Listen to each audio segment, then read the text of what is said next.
প্রায় অন্তত 15,000 মানুষ কিন্তু পানি পেয়েছে। গত 1.5 মাসে এখানকার মানুষ 3বার ভারতীয় উজানের পানি এবং মুহুরী কহুয়া নদীর যে বাঁধ সেটি ভেঙে লোকালয়ে পানি প্রবেশ করেছে।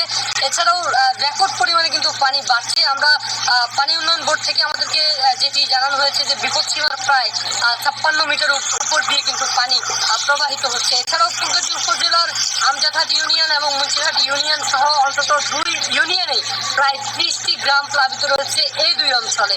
এবং পরশুরাম উপজেলার সহ বিভিন্ন পরশুরামের এখন যে ফেনী পরশুরামের যে আঞ্চলিক সড়ক, এই আঞ্চলিক সড়ক কিন্তু একেবারে পুরোপুরি বন্ধ রয়েছে। বছরের পর বছর, যুগের পর যুগ এখানকার মানুষের এই ভোগান্তির কোনোভাবেই আসলে বন্ধ করা যায়নি।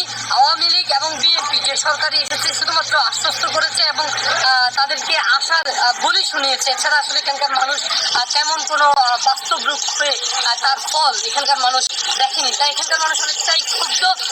তারা চায় যেই আসুক এবার যেন এটির স্থায়ী সমাধান করে তারপর যেন এখানকার মানুষের কাছে আসা হয়। আর এখানকার মানুষ আসলে কোনো শুকনো খাবার অথবা চিড়ামুড়ি অনুদান অথবা তারা কোনো অনুপ্রেরণা চায় না, তারা যদি সমাধান চায়।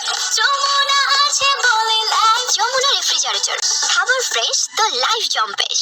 কারণ এখানকার যে কৃষি খাত রয়েছে ব্যাপকভাবে কিন্তু কৃষি ক্ষতিগ্রস্ত রয়েছে। এর পাশাপাশি মৎস্য চাষী রয়েছে ফুলগাজী এবং পরশুরাম উপজেলা, 2 উপজেলার মানুষই কিন্তু মৎস্য চাষীরা রয়েছে, তারাও কিন্তু ব্যাপকভাবে ক্ষয়ক্ষতির শিকার হয়েছে। অন্যদিকে গত 1.5 মাসে প্রায় 3বার এই অঞ্চলের মানুষ বন্যা কবলিত মানুষ বন্যা তারা আক্রান্ত হয়েছে।